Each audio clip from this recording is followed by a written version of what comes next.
My brothers and my sisters, every night when I go to sleep and I lay down on my bed, two thoughts bother me.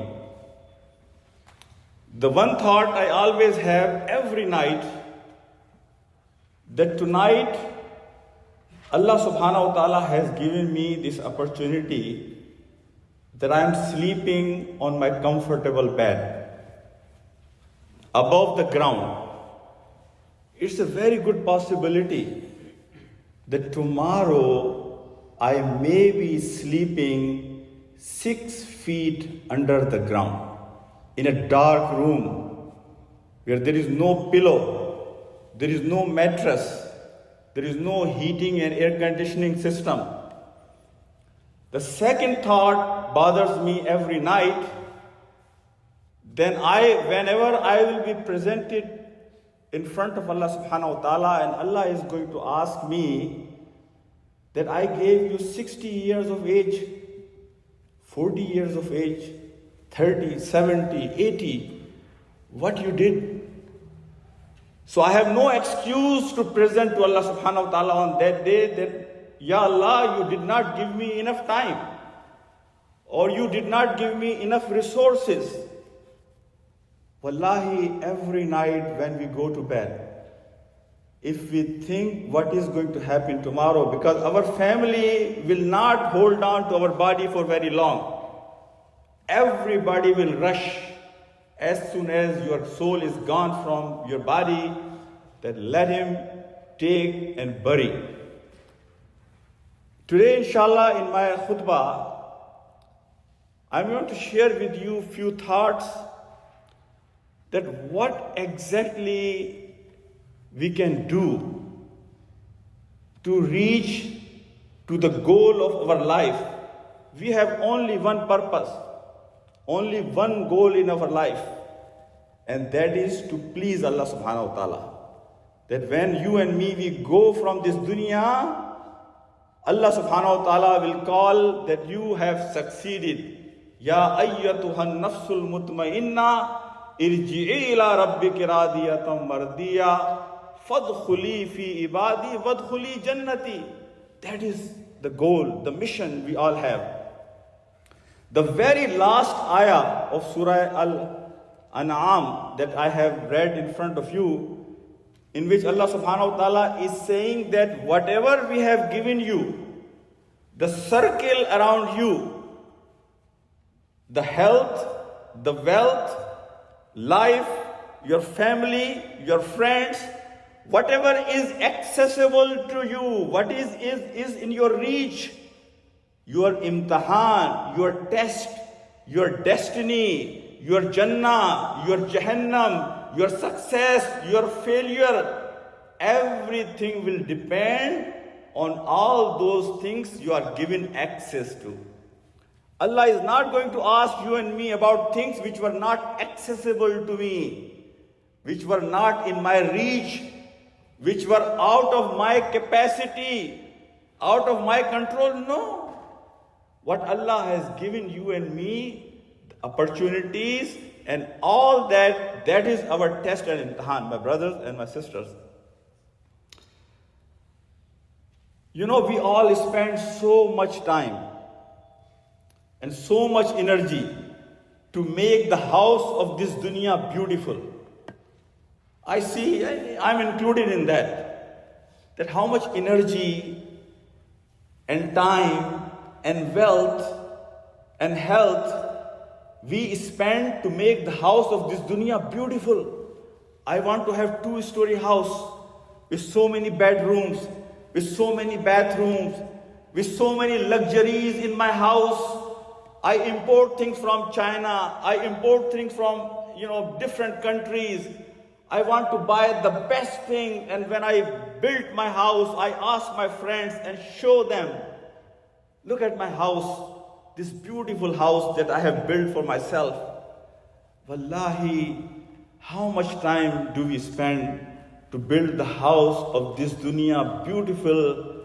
And we should ask ourselves, that how much time do we spend for the house that we are going to live forever. This house that we are building, we may not even be able to live for very long. I know many friends, they built their house of this dunya beautiful, but Allah did not allow them even to live in that house for one day. No comparison, my brothers and my sisters. We need to wake up. I don't mind that we should spend time and energy and wealth to build the house of this dunya as comfortable as we could. But wallahi, the house of that dunya, our real house, where we are going to live forever, there is no exit from there. How much time should we spend to build that house? One of the ways that we can do some good deeds in this dunya, and one of the easy ways, Allah has provided us many easy ways to please Allah subhanahu wa ta'ala, to get succeeded, to be successful in this dunya. One is to be servant of Allah subhanahu wa ta'ala, loyal, obedient servant of Allah subhanahu wa ta'ala. Do whatever Allah subhanahu wa ta'ala has asked you to do. One of the things which we neglect, if you see a Muslim history, our fall, our zawal, our downfall has happened in two steps. The very first step was when our practicing Muslims, going for 5-time prayer and waking up for tahajjud, our conscious Muslim, they focused just on ibadat. I will take care of my salah. I will take care of my saum. I will take care of my zakah. And they ignored the humanity. They didn't care about the people living around them. Their main focus was just how I can have a spiritual uplifting by focusing on my ibadat. That was the first downfall of us as a ummah. The second downfall happened when our relationship with Allah subhanahu wa ta'ala became just like official relationship, superficial relationship, just lip service, just like a robot that you come in masjid, you pray, you read Quran, you do some lip service, and then you feel like you are done. And after that, we got 3 groups of Muslims. One group said, we are going to just focus on ibadat and let's forget about the humanity. The second group became, we will just focus on humanity. Serving humans is the best thing. If our salah, we are lazy in that, if we don't do any ibadat, if we go for Friday prayer, if we don't read Quran, that's fine, as long as we take care of the creation of Allah subhanahu wa ta'ala. This was another extreme, that forget about ibadat. Let's just focus on serving humanity. And this is the goal for Jannah. The third group was in the middle. My brothers and my sisters, inshallah today, I'm going to talk to you that what importance Allah subhanahu wa ta'ala has given a human being living around us. What can I do to attain the pleasure of Allah subhanahu wa ta'ala by serving humanity? Yes, I will take care of my ibadat as well as a modest Muslim, but at the same time today I want to learn, this thought came in my mind when Allah subhanahu wa ta'ala, if you remember, I shared one story that one muhaddis was given Jannah, was forgiven just because he had given chance to a fly to sit on the tip of his pen to crunch his thirst, to drink some out of that ink so that fly can feel satisfied that he took care of the creation of Allah subhanahu wa ta'ala. Allah subhanahu wa ta'ala had forgiven him not because he was muhaddis, because he took care of one of his creation. And we all have heard those famous ahadith that Allah has forgiven one lady who was not practicing Muslimah, but she took care of a cat. We know the story of dog, we know the story of cat. I was asking myself, imagine if Allah SWT can forgive somebody by taking care of his other creations, what about human being who is Ashraful Makhlukat, who is the highest creation of Allah SWT? If you and me will take care of other human being, imagine the reward of that. What reward we will get. So inshallah, in next 15-20 minutes I want to focus on that. A hadith, one hadith after another. Prophet ﷺ says that if you provide ease to your fellow human being in this dunya, Allah will provide ease for you. If you become reason of bringing a smile on a face of your Muslim brother and sister in this dunya, Allah will take care of you. If you have given loan to somebody, and if you take care of it and you go easy on him, if he is going through hardship, Allah will make it easy for you on that day when you will need Allah the most. The hadith in which Prophet ﷺ says, what is the reward of a mu'min?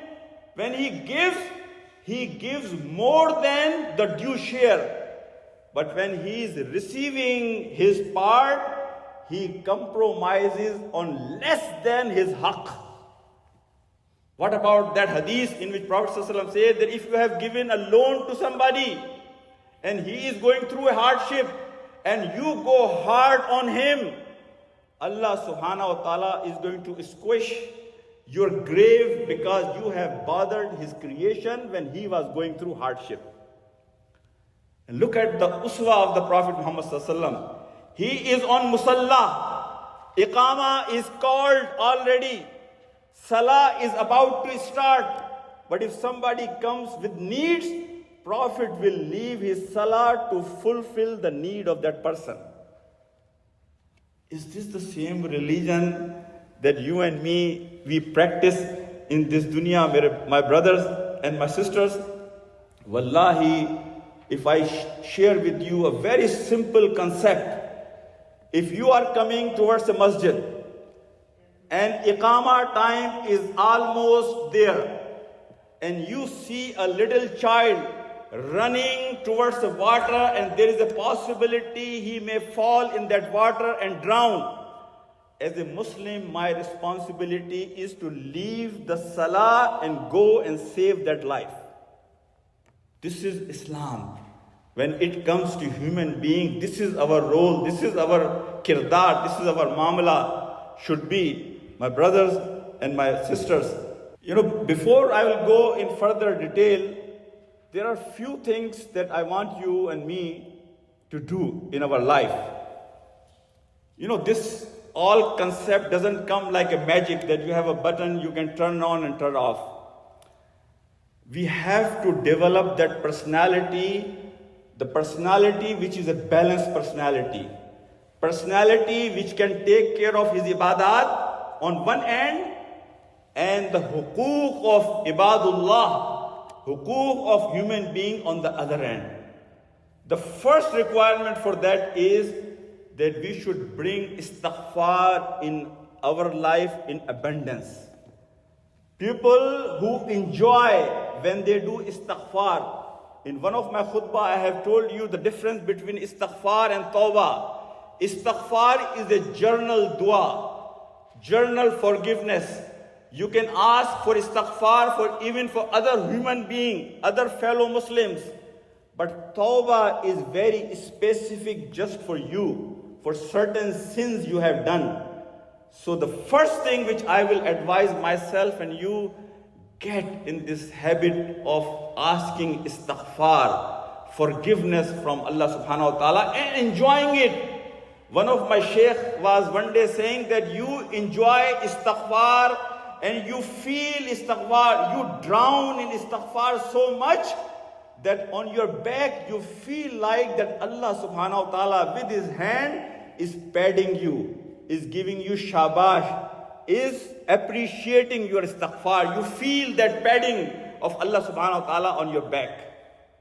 The second habit we have to get in, that is tawbah. My brothers and my sisters, let me tell you one thing. The joy and happiness we can get from tawbah, nothing in this world, no bounty of this world, no neema of this world can bring that sakina, that happiness, and that pleasure for you, what you can get through tawbah.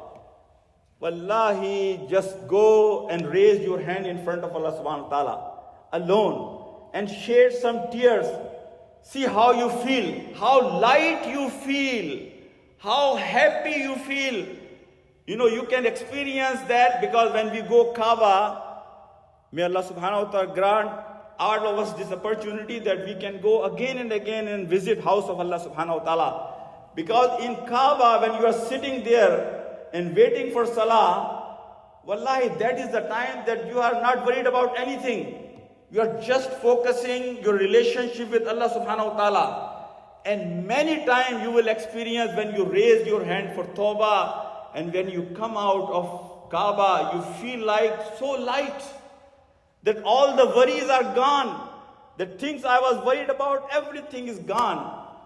Tawbah, Allah subhanahu wa ta'ala has given us that tool to feel the air, feel the pleasure of Jannah in this dunya. Wallahi, the lumps, the air, the wind coming from Jannah, you can feel in this dunya through tawbah. That when you raise your hand. The third thing, which is the focus of my khutbah today, is taking care of human beings, other fellow human beings, with empathy. Urdu में हम कहते हैं खैर ख्वाही, हमदर्दी, with humility and empathy. You don't want to be boss of them. You don't want to be in charge of them. You don't want to control their life. No. You want to help your fellow human being with empathy. Empathy is that you can feel their pain. You can see yourself in their shoes.